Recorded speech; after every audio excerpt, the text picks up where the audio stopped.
Thanks to our presenting sponsors, of course. You see those logos here on the screen. I want to say thank you to all of our amazing sponsors and the expertise that you bring to the table as well. Julia Patrick joins me as always. Julia is the CEO of the American Nonprofit Academy, and I am her humble co-host, Jarrett Ransom, the nonprofit nerd, CEO of the Raven Group. Yes. And so thrilled to have Christopher join us today, Christopher Warman with TechSoup Global Network. So welcome, and thanks for joining us this evening for you, because for those of you that may not have heard quite yet, he's tuning in, or signing in, I should say, joining us from the Netherlands. So welcome. Thank you. I'm very happy to be here. It's really exciting to have you be there. I mean, we should note, it's not like you're on vacation. You actually live there. You just moved from, no, where were you 3 weeks ago? I was living in Oakland and working out of our San Francisco office for the last 5.5 years. Okay, wow. That's a huge move. I mean, I obviously don't need to tell you that, but that's a big deal.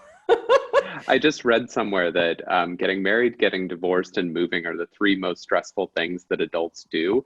And yeah, I can see that. Yeah, absolutely. And I think dying is like number 4. Probably. Really? And there's a pandemic right now, which I don't know if you heard about it, but that makes life even more interesting, just for fun. Yeah. I've heard something about it, but it's not here and there. It's a thing. It's a thing. Some places it's a thing. Oh my gosh. Well, Christopher, first of all, talk to us about TechSoup. You've now been working in the nonprofit sector now globally for more than 3 decades, which is amazing. And you have such a unique service line and direction. And I'd love to have you tell us what that big idea was and is. Sure. Yeah. So back when TechSoup got started in 1987, you have to think this is pre-internet. Our founder, Daniel Ben Horan, his next door neighbor was sort of saying, this internet, it's going to be a thing. And that wasn't something that Daniel was quite buying. And then one day, Daniel, who was running a nonprofit, his internet died, his printer died at his office. And his buddy said, well, let me show you. Let me show you what the power of the connectivity really looks like. And he posted on an intranet called The Well, an early sort of intranet site for people to go post ideas and share ideas, and a chat room basically. And he said, I got this buddy and his printer's broken and he needs help. Here's his phone number. He works at a nonprofit. He could use a volunteer. And Daniel's phone rang something like 60 times in the next hour with people trying to help. And that was a light bulb moment of, tech can be transformative, both in the connectivity of technology, the information and communication side of it, the way that it can help us find people, find resources, and of course that, getting his printer fixed was important. So that started as CompuMentor, and the idea was matching tech talent, so people who could help a nonprofit get wired, get its first internet set up, start using computers for the first time, maybe start getting into data structures for the first time. It started as this volunteer matchmaking service, but then at a certain point, really about 10 years in, they began seeing a bunch of software that was going to waste. So literally people sending test software to places like Computer World to get it tested, and then it was getting thrown away. And there was clearly a opportunity here to help nonprofits get technology differently. And so that began growing very slowly, first in the Bay Area, into a platform. There's a claim internally. I'm not sure quite how true it is, but the idea of digital philanthropy really kind of originated with TechSoup as an online marketplace for people to make things available to validated nonprofits. And so it began with software. And, a lot of nonprofits know us as a place to go to get cheap software. And as I was saying at the beginning, that's something that has grown really quite a bit larger than most people appreciate. Most nonprofits have a pretty kind of transactional relationship with us. They show up, they get what they need, and then they move on. That idea, though, has grown all over the world. I actually started with TechSoup 11 years ago. I had been living in Romania. I started the first community foundation in Romania as a Peace Corps volunteer, and it grew, and I was starting more community foundations, and I needed tech, and I called a friend in the States, and they said, yeah, we'll call TechSoup. And I was like, yeah, they're not in Romania yet. So I helped bring them into Romania, and that was early days for the TechSoup global expansion. We're now in all non-US embargoed countries. So we work everywhere Americans are allowed to work. We've served at least one nonprofit in every country on the planet. We currently reach about 1.4 million organizations around the world, mostly small grassroots organizations, and we grow at several hundred organizations a day. And that engine of helping people get and use technology, democratizing access to tech, that core of who we are, it's kept on growing. But as we'll talk about a little later in the show, it's evolved because technology's evolved. It's not just software and hardware anymore. We're talking about policy, we're talking about design, we're talking about apps for good. There's a whole space as technology has kind of, for better or worse, become a big, big part of our lives that we've gotten into to try to keep ensuring that both nonprofits have access to what they need, but that they're also increasingly able to inform the technology that we want.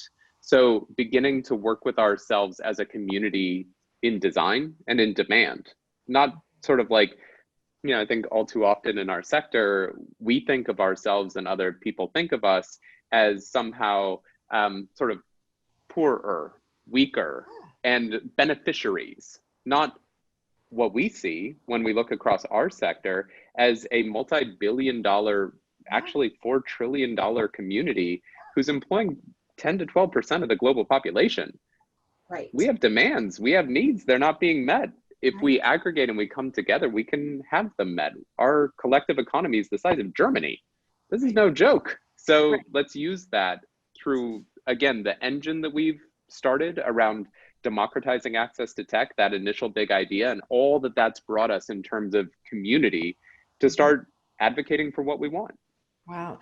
So along those lines then, and I appreciate you saying that, because that's one of the big flags that we wave on this show, is that we are an enormous sector. We're paying taxes, we're employing people, we're doing all sorts of things that impact the economy and serve the economy at the same time.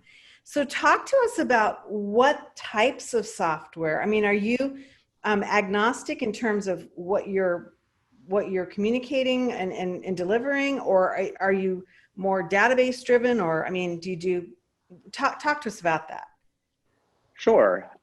So I think generally speaking, we are agnostic as long as it works. You know, we've had people come to us in the past, and not even in the distant past, you know, people saying, why don't you get more into open source software? You know, it's more in line with the ethic and the kind of morality of the sector. And I couldn't agree more. But more than 80% of the nonprofits that we serve are 5 people or under, and they don't have tech staff. I don't know if you've tried working with open source software yourselves, but it is in the ethos of the sector. It's amazing and I love it. But the minute I first tried to install my first open source database, I think the second screen was, have you linked your Apache server to your, yep, sorry, you lost me. And most nonprofits don't have the technical skills to deal with it. And, you know, I think that's something that we're also working on, how we can better work with the open source community to make things more friendly for the kinds of people that most nonprofits are. But putting that aside, again, as long as it works, as long as it helps the sector, as long as it isn't stealing your data, you know, we do a lot of vetting around that, around what their data policies are. Because, you know, if you read the fine print on some stuff, you know, nothing's ever free, right? Ain't no such thing as a free lunch. Nope, not when it comes to tech either, unfortunately. And that, you know, you're making sure that the sorts of tools and technologies we represent to the sector are things that are truly beneficial, they're usable, they're safe. So we do have a lot of stuff though. And if you were saying earlier, Julia, you went to our site recently, yeah, there are hundreds of corporations that work with us, just over 100 corporations, and, you know, thousands of products. It's also not all corporations. So earlier you mentioned GrantStation. GrantStation is an organization that we partnered with and helped them grow in their sort of reach to the sector. I think 3 times a year. I could be wrong about that, but something like that. There's one coming up in a month, September 21st, 22nd, somewhere in there. We'll do a GrantStation promotion. And for people registered with TechSoup, you can get GrantStation for like $99 for a year instead of their regular annual subscription price. It's good for them to help get in front of nonprofits. It's good for nonprofits to pay a little less for that technology. So we do work with nonprofits as well. And where we're headed in terms of aggregating demand, there's a whole part of work that we're moving towards. We're actively in the process of redesigning our marketplace to be more community focused. So enabling us to better work with communities of nonprofits around the technologies that maybe exist and they don't know about them, or maybe don't exist yet. And we can help leverage that intelligence and excitement for the sector, knowing the problems. We know what our problems are. We know our pain points, and being able to bring those to the table as people try to design new tech for good, so that it really does end up being tech for good, not tech that maybe you just never heard of. That doesn't make anybody happy. One other thing I would say is we're not just software anymore. If you go to the site, there's a lot of hardware, and it's a really growing part of what we do to help nonprofits get laptops, projectors, smart TVs, mobile hotspots, all sorts of stuff, because we need it. The sector needs it. So there's a lot of hardware. There are also services. So, as things have moved to go ahead. No, so let's talk about that, because I was surprised that you actually have training courses. Yeah. And you had quite a few. I was pretty taken aback by that, because I think of you as strictly a low cost, resource for software. Yeah. And software, as I was saying, hardware. And I was actually running the marketing communications group when we decided to launch our courses platform.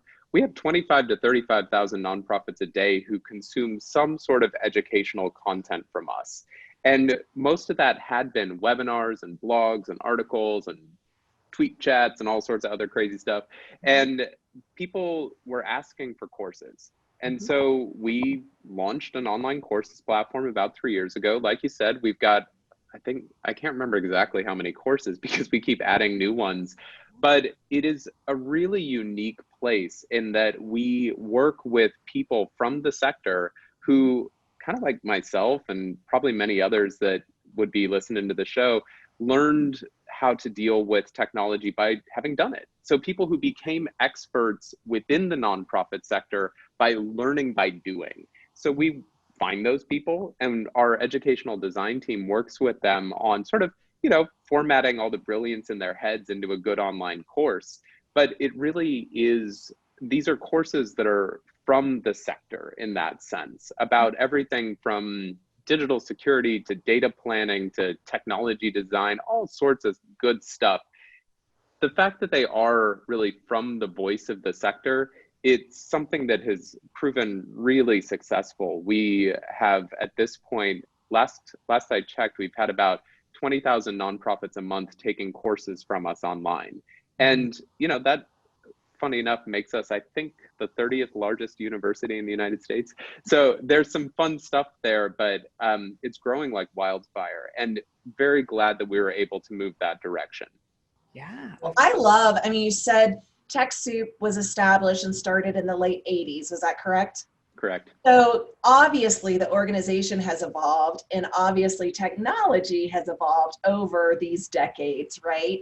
How have you seen specifically TechSoup evolve due to the pandemic? That thing that's happening that we kind of joked about earlier. Yeah. But this has been 5-6 months now that so many organizations have had to reimagine. So many, organizations are now working from home or working from a remote location that maybe they weren't before. How has TechSoup seen the impact of the pandemic within our sector? How has that changed? I guess my question is what's been the biggest demand, or what's been some of the biggest questions that you've seen lately? Mhm. A lot of it, the demand, a lot of it was for courses. You know, Zoom was another one.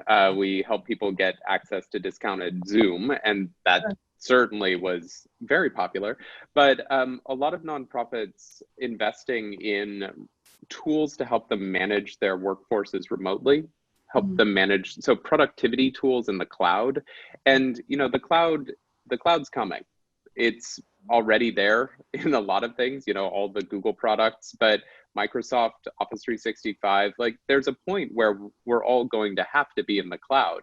And this sort of forced people to make that shift earlier than many were ready. And what we saw were a rapid acquisition of a lot of new tools. So people buying new cloud-based tools for the first time, and a whole lot of thirst for knowledge, for support. So both for our services that help people migrate to the cloud, help them migrate their email, help them get set up on, you know, Box or whatever they need. So the kind of hand-holding services that we provide, the help desk services, but also for courses.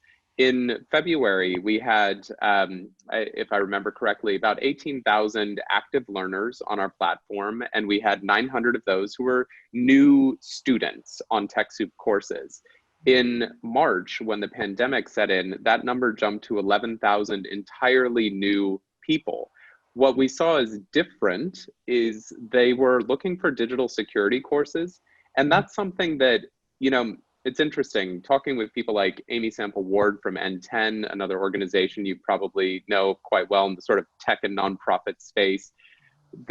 Somebody asked her when we were on a call together writing an article that, you know, has your messaging changed? No.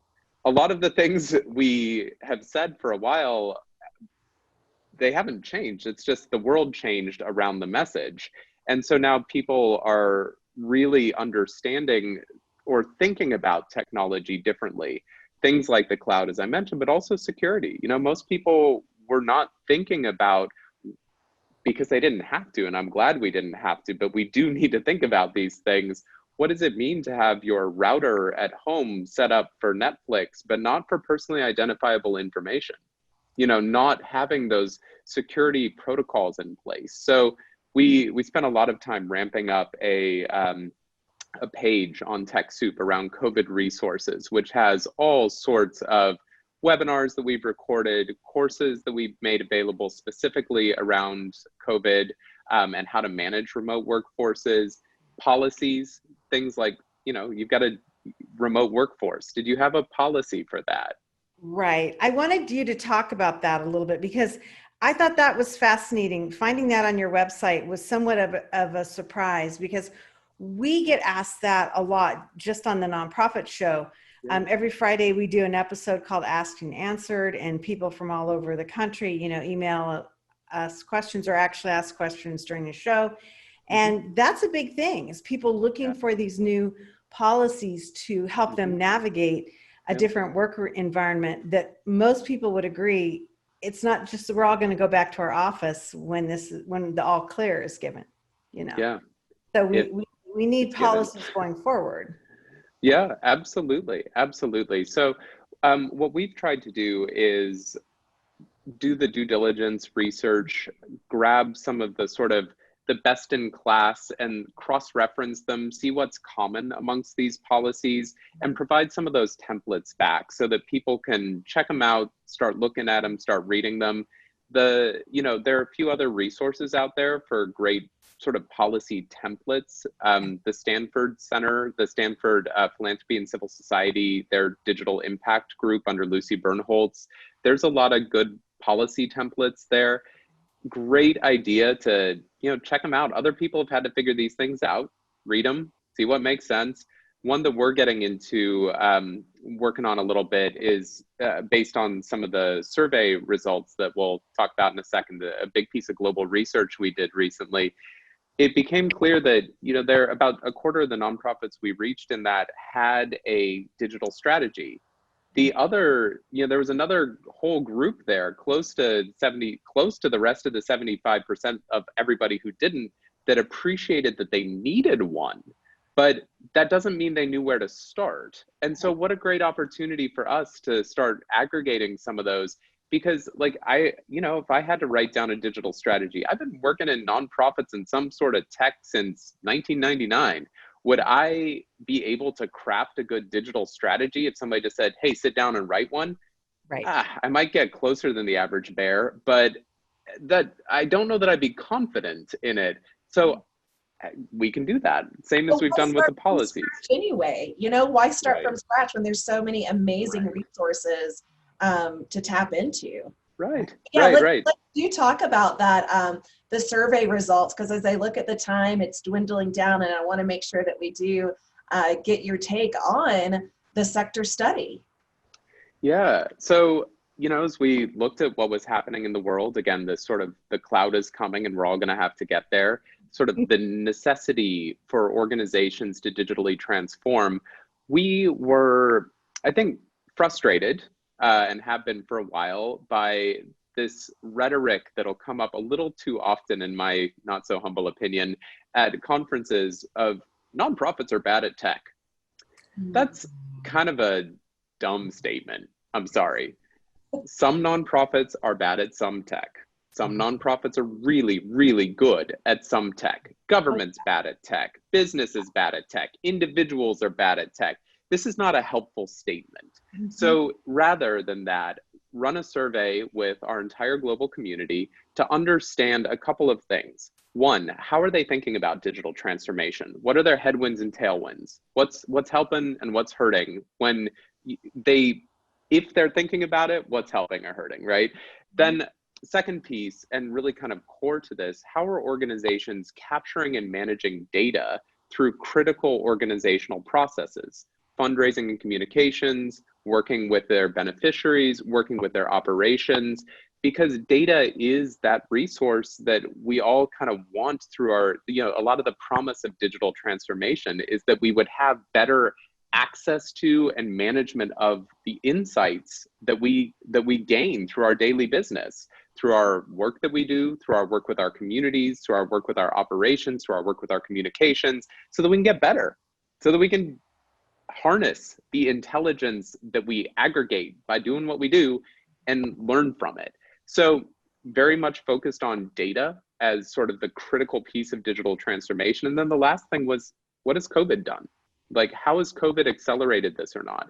And, we'll be very happy to share all of the details. As I was explaining to Julia and Jared before, we got back the initial cut of the data about a week and a half ago, and we had 33,000 respondents from 167 countries. And the initial data we got back was sort of the everybody data, but that's not necessarily, it's great, it's interesting, but now we're going through the process of slicing that into organization type, size, location, so that we can really have a rich conversation, again, about what kinds of nonprofits are facing what kinds of challenges, so that we can then begin working to share this data with anybody that wants to remove those barriers and start helping nonprofits move along with their tech. So that's coming. I think, just one of the really interesting findings that I referenced a bit earlier, for instance, was that 25% of nonprofits who answered this did have a tech plan. They'd gone out of their way to build an actual technology strategy. And what was interesting about that was when you looked at the disruption that happened during COVID. So if you kind of cross-reference that with organizations who felt really disrupted by COVID, the 25% who had a plan were overwhelmingly and extremely overwhelmingly feeling confident and positive about their ability to manage through COVID, and the rest weren't. And it's just an interesting thing to start drawing out those. Our partners in Germany did a similar survey, and they found a one-to-one correlation between people who had tech strategies and a diversity of fundraising income. That's fascinating to think about, that people who'd taken the time to figure out a tech plan were figuring out how to diversify their income streams. Who wouldn't want more diversity of income in the nonprofit sector? Who wouldn't want more confidence in the face of crazy times like the ones that we're living through? So I think, some of those more meta findings are pretty fascinating. And perhaps nothing that people like ourselves who've been in this space a long time would be like, oh, I never saw that coming. Sure, we probably did, but to have the data and to begin segmenting it so we can have a rich conversation, I'm looking forward to sharing that. Wow. Well, we will definitely get you back on when that study is released, because I know originally, Christopher, that's what we were going to have you chat about, but because you did have such an overwhelming response, I think it's fabulous to learn more about TechSoup and see that journey and how that impacts us. You know, you're speaking our language, and so we're excited to have, you know, you back on to explore ways that we can think about our individual nonprofits and our sector as well. You know, I say this every day, don't I, Jarrett? But it's always a shock when the bell rings and time is up. And so it has just been fascinating. We are thrilled that you would stay up late or miss dinner, however you want to put that. Coming to us from the Netherlands has been amazing. Again, I'm Julia Patrick, CEO of the American Nonprofit Academy, joined here by your nonprofit nerd, Jarrett Ransom, CEO of the Raven Group. This has been a fabulous, fabulous opportunity for us to have Christopher Warman on from TechSoup. What an amazing story and journey. And I kind of feel like TechSoup is just getting started. I know. I agree. You know, we keep feeling like a startup. Yeah. And Yeah. Christopher, we do have a question that came in, so I would love, if possible, to email that over to you. And if you have a response, then we can share it tomorrow during our Asked and Answered. Sounds good. Fabulous, fabulous. Well, this has just been great. We want to thank our presenting sponsors. Without you, we would not be able to have this daily discussion and dialogue. We really are the only national talk show that comes to you serving the nonprofit sector. We started with, you know, the COVID Chronicles. It was a crisis kind of thing. We thought we'd be here for a couple of weeks. We kept going more and more and more. And then finally we're like, hey, this is a great idea. We're going to stick with it. And so we're quickly approaching 150 shows, I think. So we're delighted that our sponsors have been with us to support this wonderful journey. Again, the Nonprofit Show here every day, well, Monday through Friday, and we're thrilled to have you with us. Christopher, stay safe. We will be with you again for the release of your wonderful study. And as we like to end every day, you know, I really implore you to stay well so you can do well. Thanks, everybody.